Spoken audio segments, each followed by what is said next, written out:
Our words become our armor. Our silence becomes our shield. Nothing is said directly, yet absolutely everything is being defended. And this is where it gets really interesting.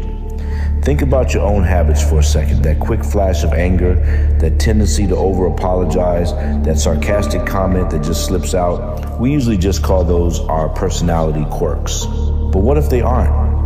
What if they're actually survival tactics we learned so long ago we've forgotten we're even using them?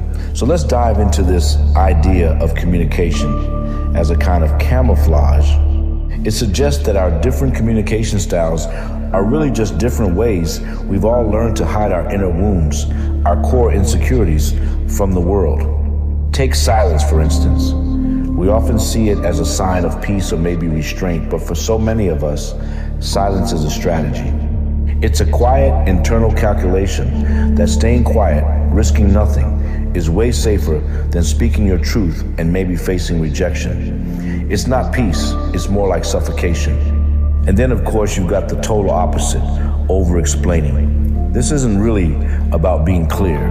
It's a flood of words designed to control the conversation, to leave zero room for anyone to misunderstand or judge you.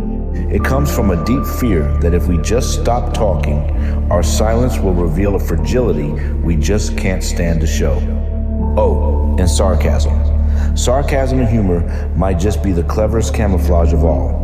A sharp joke, a witty deflection, they create distance. They let us touch on something real without ever having to feel its weight. It's a way of turning your pain into a punchline, so no one ever thinks to ask if you're actually hurting. And finally, defensiveness. You know that flash of anger or irritation the second you feel even slightly questioned? That's not strength, it's panic. It's an aggressive response that rises up before any real danger is even there. It's basically a preemptive strike against the fear of being found out. And what this shows us is just how incredibly common these behaviors are. These aren't some rare psychological conditions. They're the everyday masks we all wear. You can see right here that silence is the most frequent tool, but it's followed really closely by overcompensating and deflecting. We're all doing it.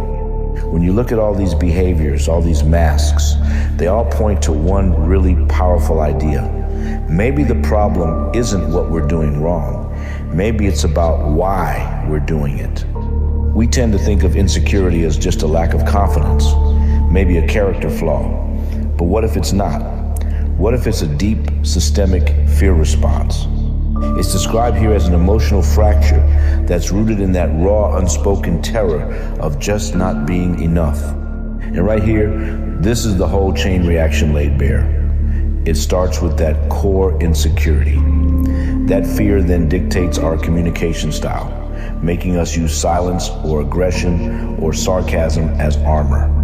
And the immediate impact of that, misunderstanding and defensiveness, and the long-term outcome, isolation, resentment, and broken trust. So just let this sink in. What we call communication problems often have nothing to do with a lack of skill. We don't need to learn 10 new ways to phrase a difficult conversation. We need to understand that we are reacting from a place of fear. It's a fear response, not a skill deficit. And seeing it that way, well, that changes everything. It asks us to look past the surface behaviors in ourselves and in others and just consider the wound that might be driving them. If something in this story reached you, if you recognize yourself in the silence or the sarcasm or the defensiveness, just stay with that feeling for a moment. There is always more beneath the surface. If this spoke to you, like and subscribe to The Root Within.